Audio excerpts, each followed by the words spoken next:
Right now, a part of you is braced for an attack that will never come. Your heart beats a little too fast. Your breath sits a little too high in your chest. And nothing is wrong. There is no threat in the room. There is no danger at the door. Still, somewhere old and deep inside you, an alarm is ringing. You tell yourself there is no reason for it. The feeling does not listen. This is anxiety, and it is not a flaw in you. It is one of the oldest and most loyal systems you carry. To understand it, you have to go back to a world made almost entirely of danger. For most of your history, the world was not a safe place. It was hunting you. You could be strong and clever and quick and still be gone before nightfall. Every shadow could hold teeth. Every silence could be the last one you heard. Your ancestors walked through a world where death was patient, and it was everywhere. A snapped twig, a shape in the reeds, a stillness where the birds should be singing. You learned to read the whole world for the smallest sign that something was wrong. Hunger waited in the lean months. Cold waited in the dark. A wound could turn deadly in a day. And other people, from over the far hills, were not always friends. There was no lock on any door and no wall between you and the dark. In that world, the calm and the careless did not live long enough to have children. The ones who survived were the uneasy ones. The ones who always assumed the worst. Peace of mind was a luxury that the ancient world simply could not afford. The nervous heart, the quick flinch, the mind that saw danger first. That is what got passed down. You are their child. You carry the wiring that kept them alive. And that wiring runs on one simple, brutal rule. It is better to flinch at 1,000 shadows than to miss the one shadow that is real. Think of the smoke alarm in a kitchen. It shrieks at burnt toast 100 times over. It's wrong again and again and again. And you keep it on the wall anyway. Because the one time it is right, it saves everything you have. Your fear obeys the same law. It would rather be wrong 1,000 times than stay silent once. A false alarm costs you only a wasted flinch. A missed alarm costs you everything you are. So it built you a guard that never sleeps, buried far beneath your thoughts. This guard is fast, far faster than the slow, careful part of you that reasons. It has to be fast. In the old world, the one who paused to think was already caught. So the guard acts first and asks its questions long afterward. You leap from the stick that looks like a serpent before you even know you have moved. By the time your wise, slow mind says it was only a stick, your body has already run. For 100,000 years, this was the finest survival tool ever made. The guard scanned a world of real teeth, and it kept your fragile bloodline breathing. It let a small and soft animal outlast the sharpest teeth on the whole of the earth. But this guard has one great weakness. It never learned that the world had changed. Look again at the danger it was built for. Now look at the danger you actually face on an ordinary day. No lion waits in the tall grass. No rival band crests the hill at first light. The tigers are gone. But the guard cannot say that to your racing heart. The world grew safe so slowly that your body never once received the message. So it does the only thing it knows how to do. It hunts for threats in whatever is left. It finds no predator, so it makes a predator out of a message left unanswered. It finds no cliff, so it makes a cliff out of a room full of watching faces. Deadline becomes a charging animal. An unanswered silence becomes a stalking one.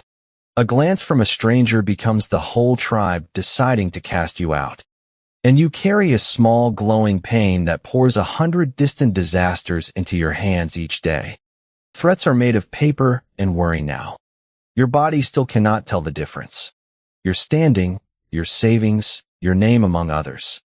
To the guard, each one feels like life or death.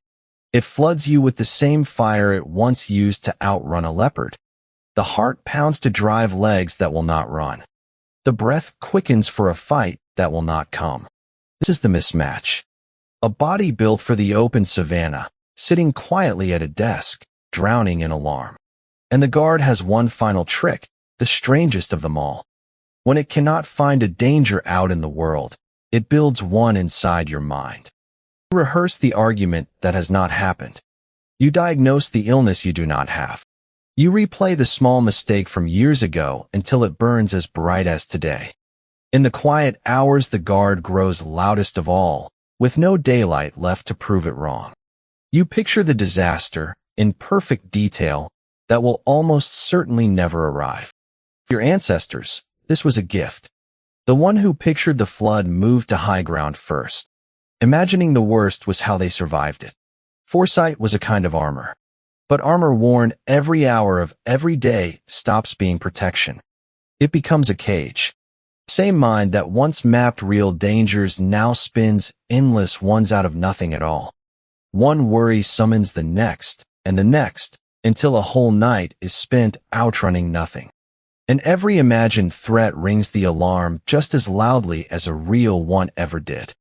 So you can sit in a warm and safe room, with everything you need, and still feel hunted. The danger is entirely inside the house now, and so is the one keeping watch against it. Not because you are weak, because you are guarded by something that loves you too fiercely to rest. So what do you do with a guardian that cannot tell it has already won its war? First, you stop fighting it. You cannot win by making war on the part of you that fights for you. The feeling is not a fact. A ringing alarm is not the same thing as a fire.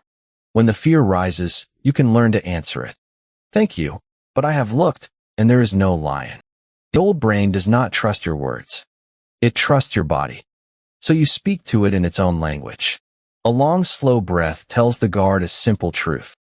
Nothing breathes this slowly while running for its life. You let the body finish the race it believes it is running. You rise, you walk, you burn the fire off. You name the fear out loud, and the naming shrinks it from a monster back into a feeling.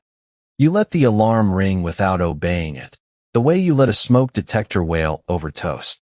And you remember you are not the last watch left standing. The others are near. The camp is safe. And slowly, the guard begins to learn which shapes are real and which are only shadows. The goal was never to tear the alarm out. A house with no alarm is not brave. It is undefended. The goal is to teach the guard, gently and over, that the long war it fights is finally over. So the next time your heart races for no reason that you can name, try to hear it a little differently. It is not weakness. It is not madness. It is 100,000 years of something trying to keep you alive. It is the oldest and most devoted part of you, still standing guard over a danger that has already passed. You were never broken.